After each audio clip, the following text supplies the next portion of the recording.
Bonjour Christophe de Solutions MC. Bonjour Émilie de MixWeb.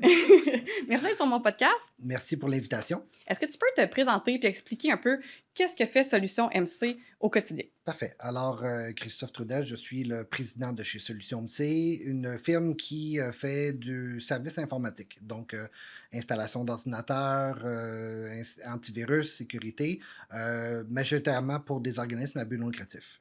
Puis c'est là qu'on s'est connus parce qu'on partage des clients qui sont des organismes à but non lucratif, justement. Tout à fait. Puis là, on a décidé de parler ensemble un peu des spécificités en lien avec la technologie et le marketing, évidemment, pour les OBNL. Puis Mhm. là, on va se le dire, ils ont des budgets plus restreints, ce qui est normal parce qu'ils essaient de donner le plus d'argent possible à leurs bénéficiaires. Mais nous, côté fournisseur, je trouve, puis je pense que tu partages mon point de vue là-dessus, qu'on a quand même notre bout de chemin à faire dans cette optique-là, dans le but de redonner un peu à la communauté selon nos propres expertises. De notre côté, on donne un gros rabais aux OBNL et aux fondations. Si je ne me trompe pas, tu fais exactement la même chose que nous. Tout à fait. Ça leur permet d'avoir accès justement à à des données, à des services professionnels, mais à moindre coût. Tout à fait. En termes de budget, ce qu'on fait chez nous, c'est qu'en moyenne, on est autour de 150 de l'heure, alors que chez nous, on donne des rabais qui allant jusqu'à 50 de l'heure aux organismes éducatifs. Donc, ça représente un rabais d'à peu près 30 sur le marché. L'autre élément qui permet de faciliter le budget, c'est quand on a des gratuités auprès des grandes corporations, donc des Google, Facebook, Microsoft de ce monde. Donc, eux ont souvent des programmes de charité qui est très accessible et assez facile à mettre en place, ce qui fait qu'on peut avoir une haute technologie à très petit prix. Ah oui, ça fait vraiment une différence. Tu sais, on le voit avec Google Ad Grant, on en a mis en place beaucoup pour des OBNL. Ça donne tout le placement média complètement gratuitement. Ben tout. Il y a un maximum, là, 10 000 US par mois par OBNL, mais c'est tellement un gros montant que lorsqu'on géolocalise sur une petite région du Québec, on n'atteint jamais le 10 000 US là, pour des OBNL qui sont bien ciblés. Donc, c'est énorme comme cadeau, dans le fond. Tout Là. à fait. Chez nous, on travaille beaucoup la plupart du temps avec Microsoft. Et Microsoft donne l'équivalent d'à peu près un 300 à 400 par mois de gratuité Quand sur même. différents modules. Donc, ça fait toute une différence. C'est certain que dépasser un certain délai, l'organisme doit payer un prix qui est réduit aussi, mais à la base, c'est beaucoup d'économies par mois à faire. Là. C'est ça. Puis, tu sais, à un moment donné, pour avoir accès à des services professionnels, je trouve qu'il faut des fois débourser pour certains logiciels parce qu'on veut quand même être efficace dans notre travail.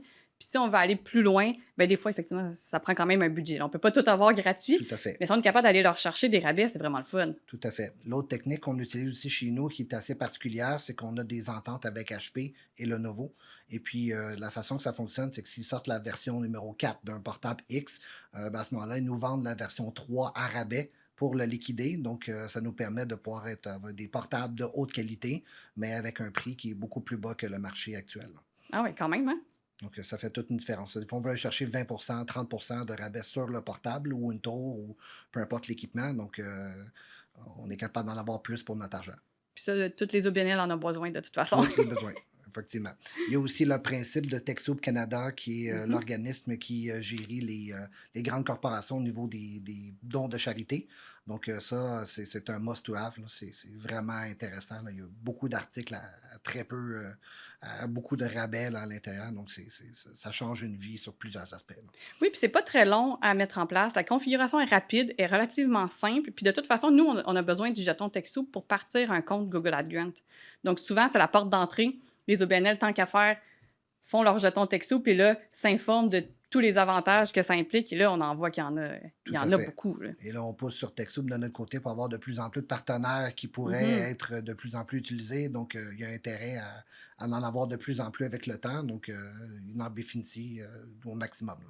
Oui, c'est le fun. Oui, Puis là, j'aimerais qu'on parle un peu de cybersécurité pour les organismes à but non lucratif. Je trouve que chez mes clients, c'est parfois vraiment un problème. oui. De mon côté, je constate que les mots de passe, les usagers, donc les utilisateurs, exemple du compte pour accéder à l'administration du site Web, du nom de domaine, de l'hébergement, des médias sociaux, c'est souvent mal géré. Mhm. Les mots de passe traînent, des fois écrits sur un papier. Ça traîne dans les bureaux. Il y a des employés, des ex-employés qui travaillent plus là depuis longtemps, des ex-fournisseurs qui ont accès aux comptes comme avant, des données d'administration importantes, sensibles. Je trouve que c'est difficile de gérer les utilisateurs. Oui, De mon côté, moi, c'est vraiment ça que je vois comme enjeu qui est important à prendre en charge tout de suite, moi, quand je rentre chez un organisme, une fondation, c'est un des premiers trucs que je fais, un ménage dans les accès, s'assurer que l'organisme est propriétaire de ses comptes, pas moi, là. Mhm. Il faut que l'organisme soit Absolument. propriétaire lui-même de ses comptes. Moi, j'ai besoin d'un accès pour travailler. Mais après, si on ne travaille plus ensemble pour X raison, c'est à l'organisme de pouvoir me couper puis qu'eux gardent tous leurs accès, tu sais. Tout à fait. As-tu les mêmes enjeux de ton côté avec tes clients? On a absolument les mêmes enjeux. Ouais, Ce c'est qu'on ça. fait qui nous diversifie du marché, c'est qu'on vient faire un inventaire chez des clients. Donc, on vient faire vraiment une analyse complète sur un paquet d'éléments, un peu comme un garage, là. Il vient faire 30, 40, 50 points d'évaluation. Puis, ça nous permet par la suite d'avoir une meilleure compréhension de ce qui se passe et de ce qui pourrait être des failles. Puis, par la suite, ben, on a deux façons de voir. On peut y aller avec la formation, dire, ben, c'est super important de garder tel aspect gérer un peu plus quotidiennement, d'autres un peu moins. Puis sinon, ben, l'option, c'est d'y aller d'une collaboration avec l'organisme pour être capable de dire, bon, ben ça, c'est super important pour nous. Si quelqu'un met la main sur telle action, mettons compte bancaire ou Mhm. compte Facebook ou quelque chose qui aurait un aspect très névralgique, ben, à ce moment-là, on met l'emphase sur l'élément pour mieux le gérer. Donc, ce qui fait le succès là, présentement de notre gestion de parc informatique. Tu m'as parlé lors de la pré-entrevue pour ce podcast-là de la loi 25. Oui. Peux-tu nous l'expliquer un petit peu plus? La loi 25 est une loi sur la protection des données sensibles. Donc, ça veut dire qu'en 2019, il y a eu une faille chez la Caisse Desjardins et malheureusement, Desjardins n'a pas tant voulu participer à l'élaboration du plan juridique de ce qui aurait dû être. Donc, à ce moment-là, le gouvernement s'en est mêlé quelques années plus tard, sachant que le dossier n'était toujours pas réglé. Et puis, malheureusement, tout le monde paye en ce moment pour. Donc, ce qui est actuellement le cœur de la loi, c'est que toute compagnie et organisme à but lucratif résidant au Québec est imputable de ces données.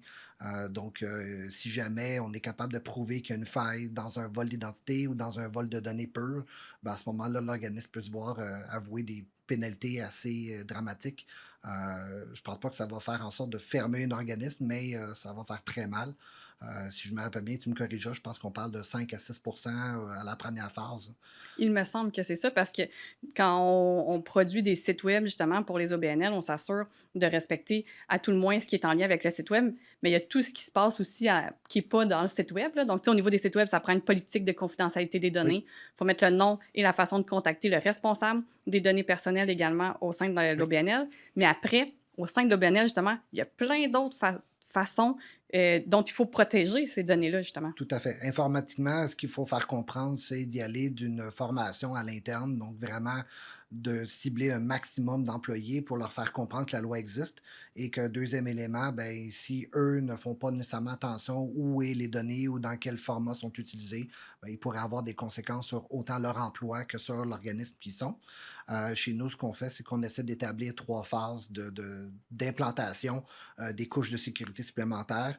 Donc, on y va avec l'environnement Microsoft qui s'appelle Intra-ID, qui est un environnement dans lequel on annexe les ordinateurs à l'intérieur et à partir de ce moment-là, on est capable d'ajouter des couches de sécurité supplémentaires. Exemple, on est capable de bloquer l'accès au disque. Donc, la personne se ferait voler l'ordinateur, on ne peut plus accéder au disque.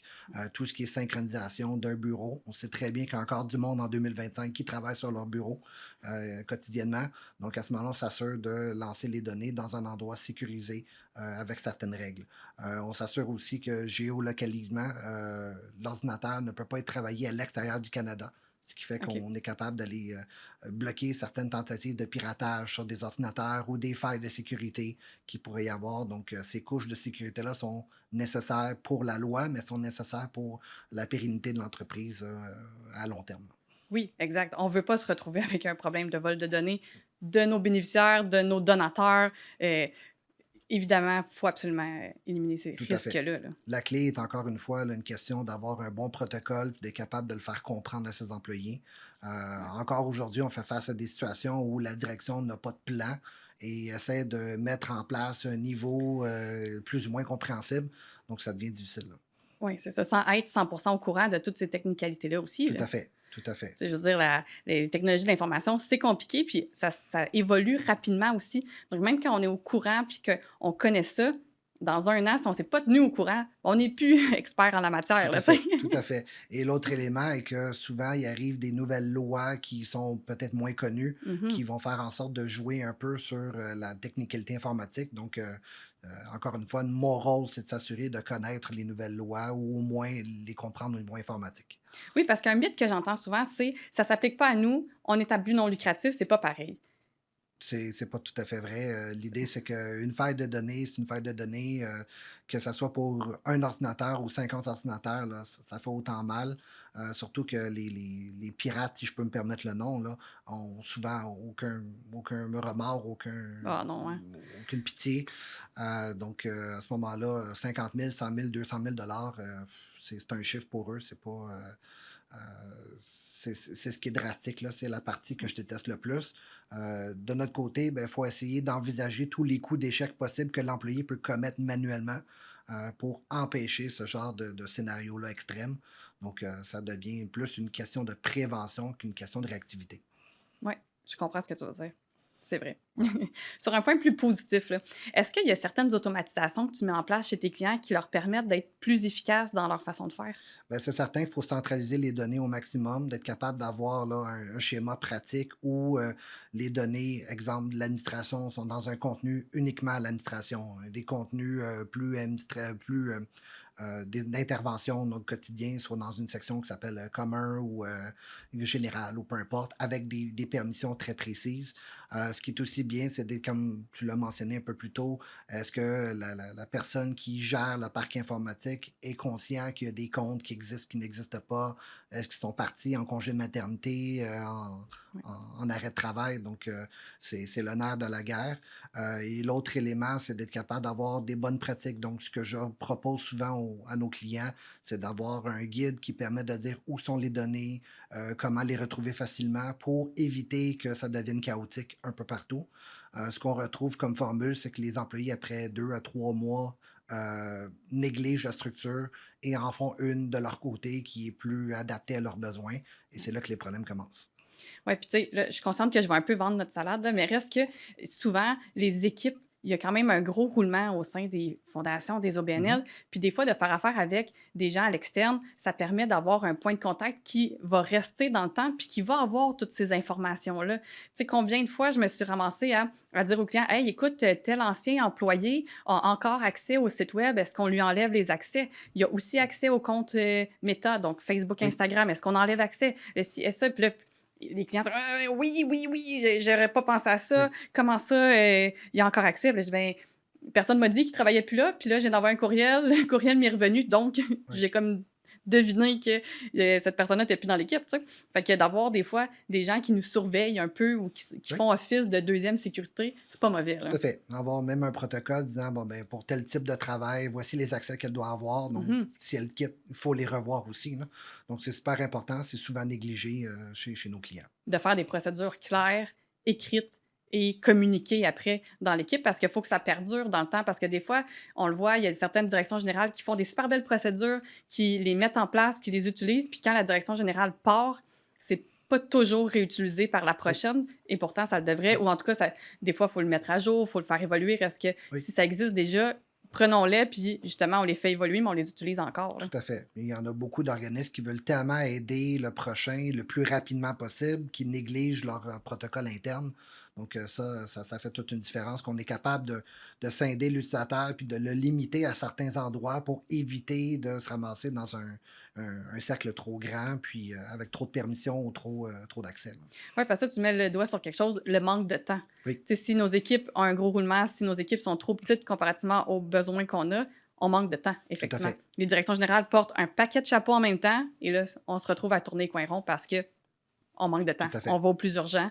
Fait que des fois, c'est ça, d'externaliser certaines procédures, ça peut Mm. être bénéfique, là. Oui, comme tu l'as dit, sans vendre nos salades, mais C'est on ça. est là, donc on a une raison d'être. Donc, Voilà. c'est pour s'assurer d'avoir une deuxième vérification en arrière de la personne qui n'aurait possiblement pas le temps.